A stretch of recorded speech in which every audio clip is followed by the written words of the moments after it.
Mesdames,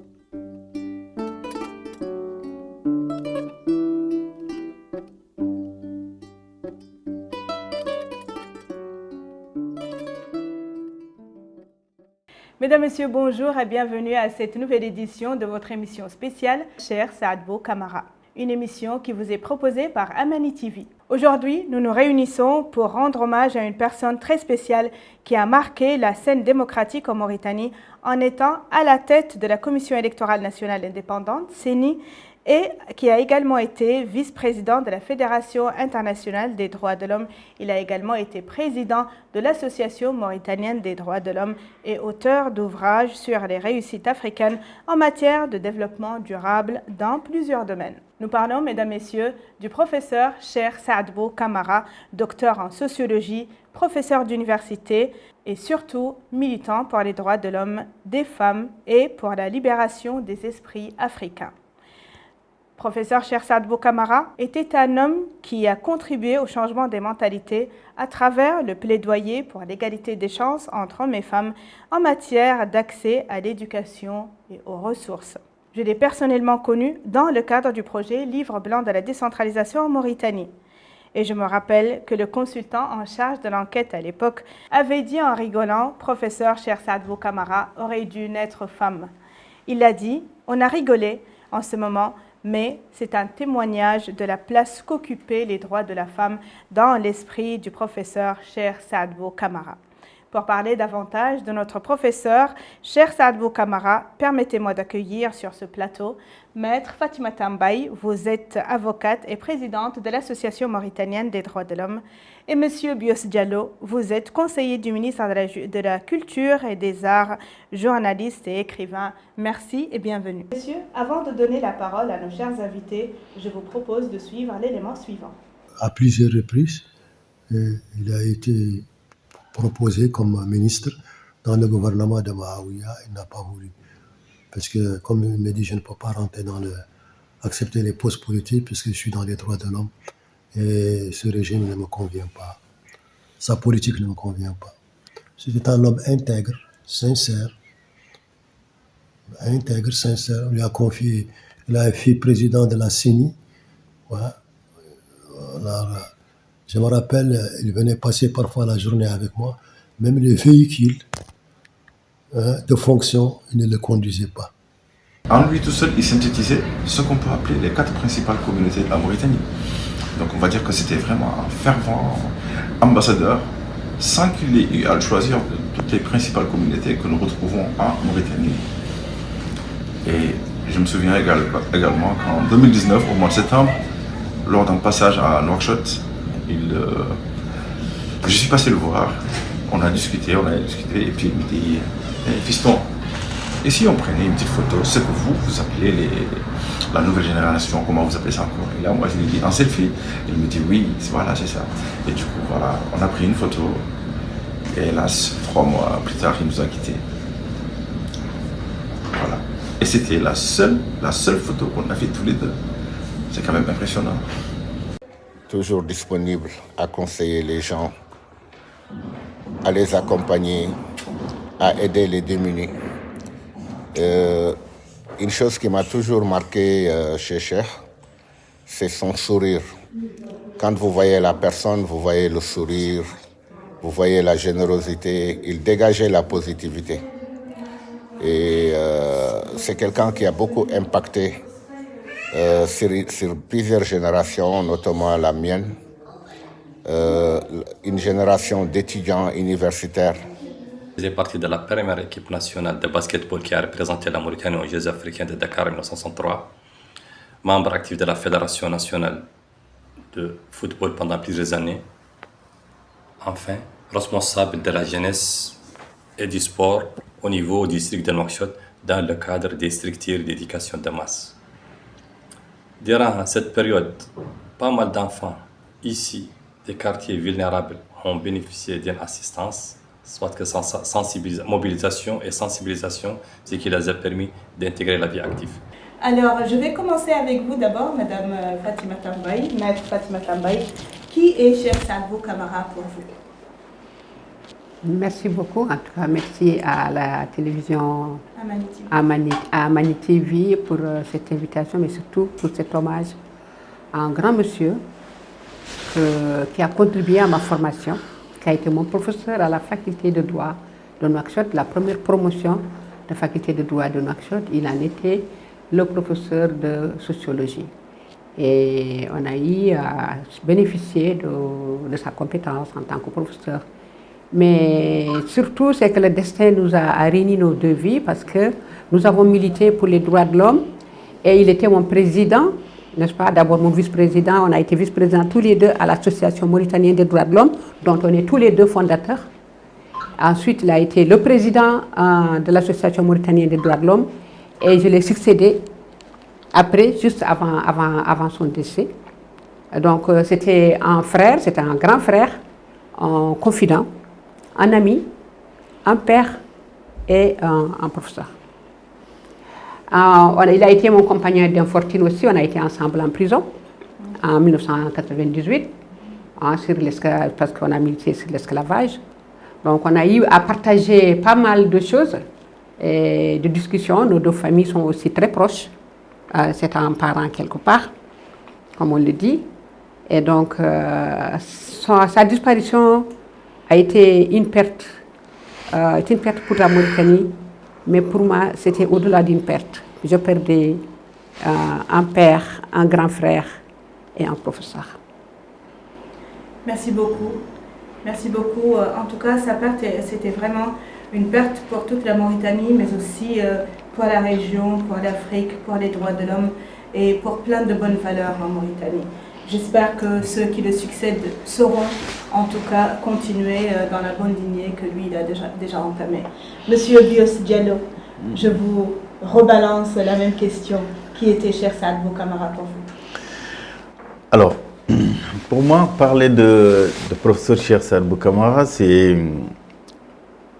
serait vraiment laborieux de prendre un seul segment de ce que représentait l'homme. Maître vient de le dire, il a été professeur à l'université, moi aussi il m'a enseigné, il fut mon professeur de sociologie à l'université de Nouakchott. Ensuite, nous avons partagé pas mal de chemins ensemble. Comment?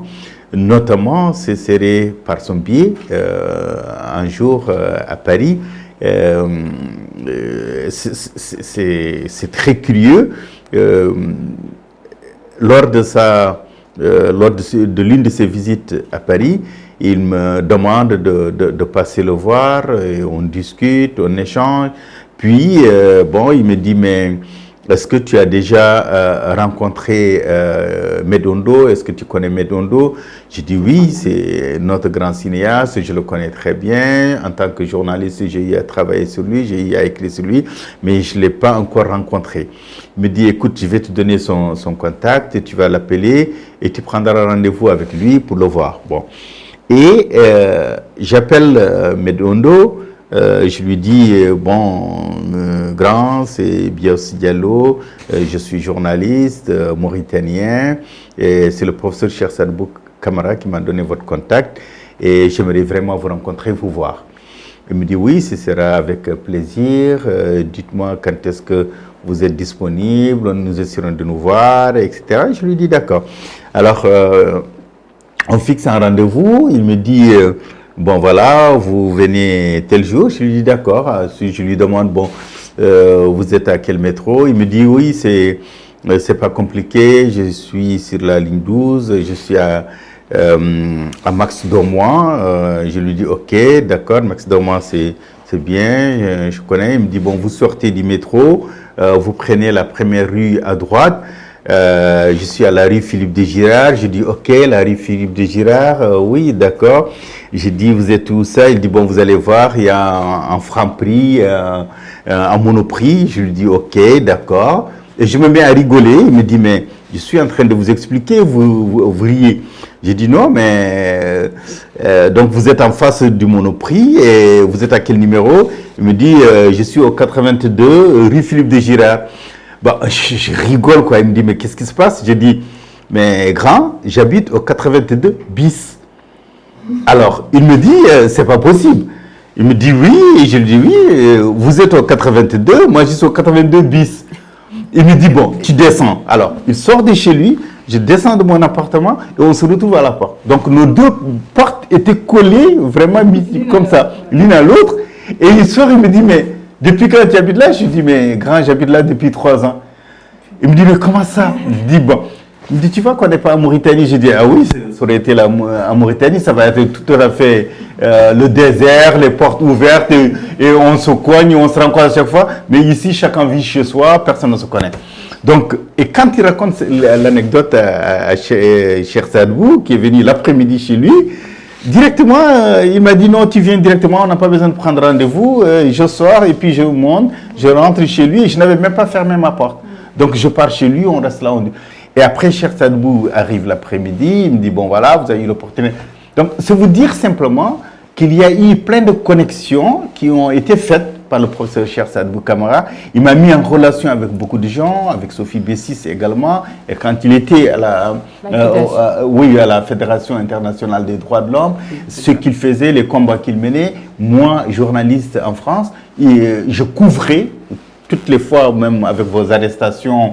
Et je m'en souviens très bien lorsqu'on vous a arrêtés tous les deux, quand je faisais le papier pour l'autre Afrique, ensuite pour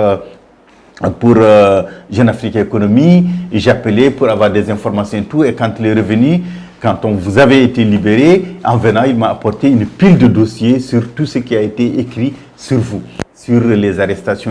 Donc, c'est vous dire que le professeur Cheikh Saad-Bou Camara, c'était une école. C'était une école pour tout le monde. C'était une école pour toutes les générations. C'est quelqu'un qui n'avait pas de distinction entre les âges, entre les groupes ethniques, sociaux, etc. Et aussi un vrai défenseur de la femme. Et il aurait pu, comme dit l'autre, il aurait pu naître femme, tellement qu'il défend la gente féminine. Et il disait à chaque fois aux femmes que votre premier mari, c'est votre salaire, ce n'est pas votre mari. Donc, ça veut dire quoi? Ça veut dire qu'il incitait les femmes à travailler, à aller de l'avant elles-mêmes, à ne pas attendre ce qu'elles attendent d'un homme. L'autonomie devait venir d'elles-mêmes. Et par la suite aussi, il m'a beaucoup aidé. Quand j'ai décidé de revenir en Mauritanie, il m'a dit, Bias, ne perds pas trop ton temps ici en France. Si vraiment tu peux revenir en Mauritanie, ce serait une bonne chose. Alors en 2006, ben voilà, me voilà revenu en Mauritanie, je le rencontre, il me donne des pistes, il me fixe des rendez-vous avec des gens que je rencontre et tout, et jusqu'à mon arrivée à la télévision en faisant un certain nombre d'émissions. Et par la suite, en créant l'association Traversée Mauritanie, qui organise des rencontres littéraires depuis, là aussi, il m'a beaucoup soutenu, il m'a beaucoup accompagné. Même le siège qu'occupe actuellement Traversée Mauritanie, c'est grâce à lui, c'est par son biais à lui. Et donc, il était tout le temps disponible. Donc, professeur Cheikh Saad-Bou Camara, c'était un professeur, c'était un enseignant, c'était un confident de tout le monde, de toutes les communautés mauritaniennes. Poulard, Soninké, Wolof, Aratine et tout. Pour lui, il n'y avait pas de distinction entre les Mauritaniens. Il y avait un Mauritanien qui existait, il y avait un homme qui existait, il y avait une femme qui existait, c'était le Mauritanien, la Mauritanienne. Il ne faisait pas de distinction. Et tout le monde venait chez lui, il avait la porte ouverte à tout le monde. Il prodiguer des conseils à tout le monde. Et ça, lorsqu'on voit une telle personnalité dans la configuration de la Mauritanie que l'on connaît, c'est une personnalité vraiment à saluer et à regretter parce qu'il était sur beaucoup de combats et c'est des combats qui méritent d'être poursuivis. Merci beaucoup, Bios, pour ce témoignage. Je pense que tout ce que vous venez de citer, c'est des caractéristiques typiques de leadership et aussi de toute personne œuvrant pour la cohésion sociale, pour le développement. On ne peut pas être à la fois militant de droits de l'homme et aussi prôner un discours qui incite peut-être à un désaccord, surtout social et sociétal, et à des disparités entre hommes et femmes. Je pense que Cheikh Saad-Bou Camara était bien inscrit dans une lignée d'égalité et de promotion des droits de l'homme, y compris de la femme. Merci beaucoup. Donc, Madame Fatima Tambaye, qu'est-ce qui vous avez côtoyé professeur Cheikh Saad-Bou Camara pendant plusieurs années. Vous avez été ensemble en prison, mais vous avez surtout milité pour les droits des Mauritaniens, de tous les Mauritaniens. Vous avez lutté contre l'esclavage ensemble. qui est une question d'intérêt majeur pour ce pays et qui fut très à la mode à un moment donné, en vogue, parce que ça se voyait, ça se sentait, c'était flagrant, c'était pas grave, ce qui n'est vraiment pas du tout le cas. Qu'est-ce qui vous a le plus marqué depuis qu'il y a eu cette loi d'abolition de l'esclavage? Est-ce que ça vous fait penser à professeur Cheikh Saad Bou Camara? Est-ce que aussi, qu'est-ce qui vous a le plus marqué chez lui? Merci beaucoup pour cette question. Professeur Camara, je l'ai connu en 82, 81, 82, jusqu'à son décès. On a été tout le temps ensemble. On a partagé pas mal de choses, comme je le disais, en tant qu'étudiante, en tant que défenseur des droits humains, en tant que cofondatrice de l'association. Partager beaucoup de choses. En plus de cela, c'est que cet homme, au fond de lui-même, c'était l'humain. Plus que l'humain, à son intérieur. Comme disait Bios, c'est quelqu'un qui avait sa porte ouverte. Non seulement sa porte ouverte, mais tout ce qu'il a vu chez lui, le partageait avec les gens, du plus petit au plus grand. Hein, et toute ethnie confondue. Toute ethnie confondue, il pouvait facilement naviguer d'une ethnie à une autre et rassembler les jeunes chez lui. On voit tous les jeunes artistes, etc., connaissaient professeur Camara. Hein, professeur, on l'appelle professeur Camara comme ça. Pas jamais, on passait par Cheikh Saad Bou Camara, on disait tout le temps professeur Camara. Et moi, je l'appelais tout le temps prof. Hein, je l'appelais tout le temps prof parce que c'était beaucoup plus intime, c'était beaucoup plus amical, beaucoup plus proche avec ça. Et je pense que professeur Camara a aussi milité beaucoup contre l'esclavage. Il a milité contre l'esclavage. Ce qu'il a valu d'ailleurs avec moi et Maître de Brahim Betty et Boubacar Massoud d'aller en prison en 1998. Et c'est quelqu'un qui n'a jamais désarmé et qui s'est dit que c'est quelque chose qui ne devrait pas exister dans la société. Bien que le professeur soit ici d'une famille, quand même on peut dire, des anciens parents qui étaient des esclavagistes et tout ça, n'empêche que bon, il a quand même mis tout ça, je pense, en positif. Il a essayé et il s'est comporté tout le temps comme quelqu'un qui a compris que c'était une tare dans la société et qu'il fallait lutter contre cette tare. Par tous les moyens. Par ses écrits, par sa dénonciation, par ses discours, mais aussi surtout par comment dirais-je, cet acte qu'il avait, cette manière qu'il avait très forte de pouvoir réunir les gens autour de la question et d'en discuter sans violence, amener chacun à parler sincèrement, hein, ce qu'il a au fond de son cœur sur la question de l'esclavage. Et il disait tout le temps aux gens, mais attendez, pourquoi vous passionnez cette question-là? Il faut dépassionner, il faut parler et il faut aller voir les gens. Mais surtout, il disait, si vous voulez lutter contre l'esclavage, il faut que les femmes et les filles aillent à l'école. Il faut les amener à l'école. Il faut que tout le monde aille à l'école. C'était déjà quelque chose. Parce que le professeur, c'était quoi encore? C'est que le professeur, il travaillait sur des projets.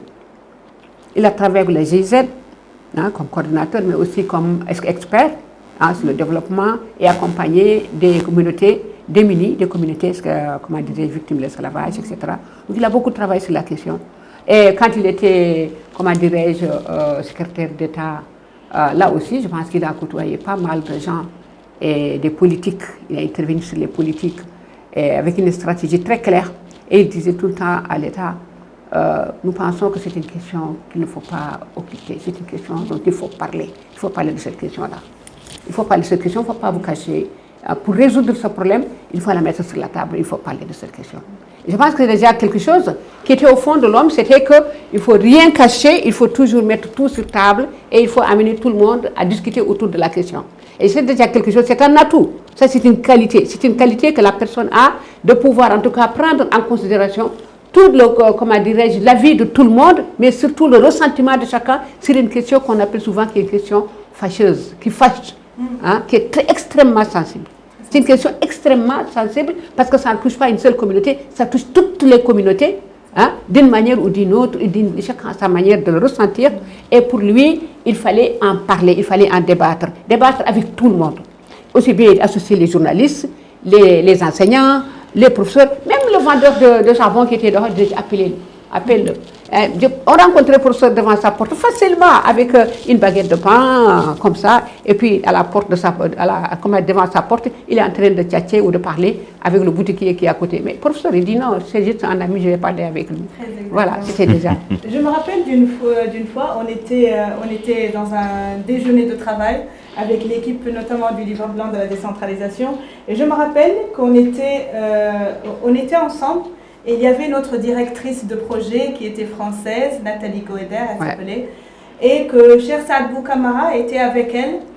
Et non, ça c'était eux, mais après ils nous ont raconté l'histoire. Donc ils travaillaient et à la fin de ce dîner, la dame, la directrice de projet, elle est allée, c'est-à-dire elle a voulu payer l'addition du restaurant ce soir-là. Et le jeune serveur, il était là, il a regardé, il était silencieux, il n'était pas sûr de prendre son argent ou pas. Et je me rappelle que le professeur Cheikh Saad Bou Kamara nous a dit, qu'il lui a dit, écoute, tu prends son argent, c'est tout à fait normal qu'une femme puisse travailler, gagner de l'argent et faire ce qu'elle veut de son argent. Si elle veut payer pour mon dîner, c'est pas grave. Moi, je pourrais payer un autre jour. Absolument. Donc, je me rappelle vraiment qu'il était dans cette logique de les femmes, elles sont capables de tout faire si elles veulent le faire. Elles peuvent payer au même titre que les hommes. Et donc, il y avait pas. C'est pour vous dire qu'il était tout le temps dans cette logique d'égalité, de vulgarisation des droits de l'homme, même quand le moment n'était pas vraiment opportun, c'est-à-dire avec un serveur ou avec le boutiquier du quartier ou avec le vendeur de charbon, comme vous l'avez dit. Oui. Oui, non, mais je dirais simplement qu'il y a énormément de dimensions chez le professeur, des dimensions souvent qui viennent simplement de sa formation. Il ne faut pas d'abord... il a été scout, il a été basketteur, il a été footballeur, il a été volleyeur, il a été dans l'armée également. Il a commencé par ces corps-là avant d'aller même à l'enseignement, avant de retourner pour des études. Et il a été un des premiers à écrire ou à travailler, à faire sa thèse sur l'immigration. Aujourd'hui, qui est un sujet crucial, qui est un sujet essentiel. Mais lui, il avait déjà travaillé sur les questions migratoires. Ensuite, c'était un très grand lecteur. Et on l'oublie souvent aussi. Moi, par exemple, il a été le premier à me parler de Mbougar, Mohamed Mbougar Sarr, qui en 2021 a obtenu le prix Goncourt. Quand Mbougar a sorti son livre Terre Sainte, cet auteur sénégalais était encore inconnu, il était très jeune et cela. Il a publié chez la Présence africaine. Le professeur est revenu de France, il m'a dit « Bios, je veux te voir et tout ». Je le vois, il me dit « Je te donne cet ouvrage-là, cet auteur-là, ce jeune, il faudra le lire, il faudra le suivre ». Et en effet, ça s'est passé comme ça. Mbougar a excellé après, Mbougar a développé un certain nombre de talents et en 2021, il a obtenu le prix Goncourt et en 2023, nous l'avons accueilli en Mauritanie. Et je l'ai amené voir la famille de Cheikh Saad Bou Kamara parce que tout simplement, Cheikh Saad Bou Kamara croyait beaucoup en lui, parlait de lui. Donc Cheikh Saad Bou Kamara, c'était d'abord quelqu'un avec un esprit extrêmement ouvert, un esprit très moderne, donc qui allait sur certains champs que d'aucuns ne soupçonnaient pas. Et malgré tout ça, il avait une simplicité extraordinaire, comme vous le disiez à l'instant, quand il venait. Bon, quand je parle avec lui, je discute avec lui, il me dit, bon, cher collègue, tu viens, on va discuter, on va parler tel. Je dis non, professeur, vous êtes mon professeur. Il dit non, aujourd'hui on est collègues, tu enseignes, j'enseigne, tu écris, j'écris, et tout ça, c'est pour vous dire la modestie de l'homme. Et son livre, L'Espérance pour l'Afrique, c'est un livre qui s'adresse à l'Afrique entière, à toutes les générations africaines. Il voulait que les jeunes Africains aient confiance en eux, que les jeunes Africains comprennent qu'il y a du potentiel en Afrique. Pourquoi fuir, pourquoi partir de l'Afrique? Il y a des choses à faire. Et l'Afrique ne peut pas se construire sans sa jeunesse, sans ses ressources vives. Et lui, il a été en France, il aurait pu rester là-bas. Non, il a préféré revenir. Et c'est pour ça qu'il m'a incité à revenir. Il m'a dit, tu reviendras participer à la construction de ton pays. Quelles que soient les situations, il faut être patient, il faut être humble, il faut travailler. La reconnaissance viendra après. Mais aie confiance d'abord en toi et entoure-toi de bonnes énergies, d'énergie positive. Et c'est ce qu'il faisait avec tous les élèves, avec tous les jeunes qu'il rencontrait. Comme il disait, quand vous partiez chez lui, vous voyez aussi, il avait plein de tableaux d'artistes, des CD de musiciens, il écoutait des comédiens. C'est-à-dire c'était quelqu'un qui était vraiment en avance sur son temps. Il n'avait pas, ce qu'on appelle cette fracture générationnelle, n'existait pas chez lui. Il était avec des gens de son âge, avec qui il discutait salsa, rumba, il parlait de basket. Il était avec d'autres qui étaient là, qui parlaient du rap, qui faisaient de l'islam, qui faisaient de la poésie. Il était là avec d'autres qui parlaient dramaturgie, théâtre, littérature, etc. Il était avec d'autres qui parlaient de la migration, d'autres qui étaient là, qui faisaient les passeurs, etc., etc. C'est pour cela qu'il a pu travailler avec toutes les institutions, qu'il s'agisse de l'OIM, qu'il s'agisse de la GIZ, qu'il s'agisse du PIT, qu'il s'agisse du ACR, qu'il s'agisse du PNUD, toutes ces organisations-là se tournaient vers lui pour avoir vraiment des ressources essentielles qui leur permettraient de comprendre les sociétés dans lesquelles ils sont. Et ça, une personne comme ça, il en existe rarement. Et c'est pour cela que la disparition du professeur Cheikh Sadibou Camara n'est qu'une facette qui a un peu tourné, mais il reste là, présent en nous, et c'est une personnalité essentielle pour nous, qui ne disparaîtra jamais, parce que ces leçons, chaque fois qu'on se réveille, on repense à ces leçons, on repense à ces idées, on repense à ce qu'il nous disait, la motivation qu'il créait en nous, et ça ne s'oublie pas, c'est une école éternelle. En tout cas, il reste gravé dans nos esprits de par son action, sa volonté, sa bienveillance et surtout ses enseignements. Donc tout ce qu'il a enseigné qui n'est pas tout à fait lié à la sociologie, qui reste en fait, et ça c'est ce qui reste après le départ d'une personne, donc les valeurs que la personne incarnait, tout ce qu'elle prêchait, tout ce qu'elle voulait faire de la réalité dans laquelle elle vit et que son pays vit en réalité. Vous avez parlé, Monsieur Bios, d'une œuvre qu'avait écrit Cheikh Sadibou Camara. C'était Afrique Espérance. C'était Afrique Espérance, donc un livre dédié aux jeunes peut-être, ou à parler des jeunes africains et au futur de l'Afrique.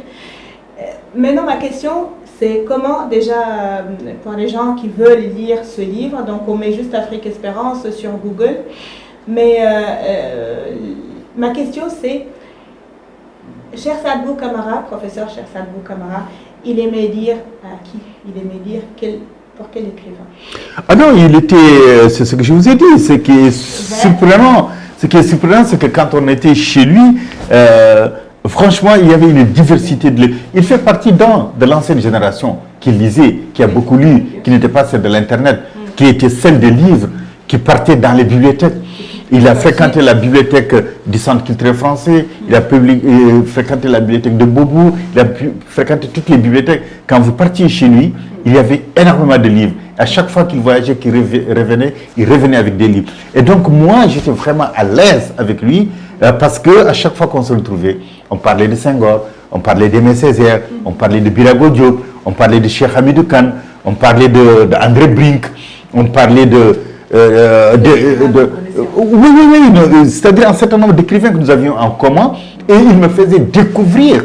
Par exemple, je viens de vous parler du jeune Mbougar Sarr, mais aussi il m'a fait découvrir d'autres. Quand on parlait de Felwine Sarr, quand on parle de William Sassine, qu'il a connu, parce que William Sassine a vécu en Mauritanie, a enseigné en Mauritanie au lycée technique, qui avait été d'abord à Kédi. William Sassine, qui est un écrivain guinéen, qui a écrit Le Zéro n'est pas n'importe qui, c'est M. Bali, qui a écrit Le Jeune homme de sable. William Sassine a écrit un certain nombre de livres. Et le professeur Cheikh Sadibou Camara l'a connu au moment où il fréquentait encore le Centre culturel français. Et c'est là que j'ai connu aussi William Sassine, qui sera mon premier lecteur, avec qui j'ai changé énormément. Et le professeur Cheikh Sadibou Camara avait toute cette littérature en tête. Donc il pouvait lire aussi bien des auteurs de fiction, que des auteurs qui écrivent sur la cuisine, que des auteurs de polar, des Guy Descartes, du tout. Donc, le professeur Cheikh Sadibou Camara, mais quand vous êtes avec lui, vous passez d'un élément à un autre. Tantôt il parle rap, tantôt il parle slam, tantôt il parle poésie, tantôt il parle cinéma, Hollywood et autres. Est-ce que vous voyez, je vous parlais à l'instant de Medondo, mais il y a d'autres aussi. Donc quand il parlait de Omar Sy et d'autres, vous avez l'impression que vous vous dites, mais c'est pas sa même génération et tout, mais pourquoi? Mais c'est justement, c'est parce qu'il avait cette humilité, cette ouverture d'esprit qui lui permettait de faire énormément de choses. Il a entretenu des relations avec énormément d'intellectuels, des gens comme Sénène André Mirard, des gens comme Jean-Baptiste Placard, des gens comme Jean-Pierre Diaye et autres. Et quand il lit ces gens, des grands journalistes, et qu'il discute avec eux ou qu'il vous parle d'eux, j'ai retrouvé tout le temps chez lui énormément d'archives. Et après, c'est pour cela d'ailleurs qu'après sa mort, et même avant, il nous avait légué un certain nombre de cartons de livres pour renflouer la bibliothèque de notre espace traversée Mauritanie. Et après aussi, ses enfants, Nafi et les autres, nous ont apporté ces documents-là. On a essayé de faire. Quand vous lisez, cher Serge Boukama, ou vous partez chez lui, vous avez tout.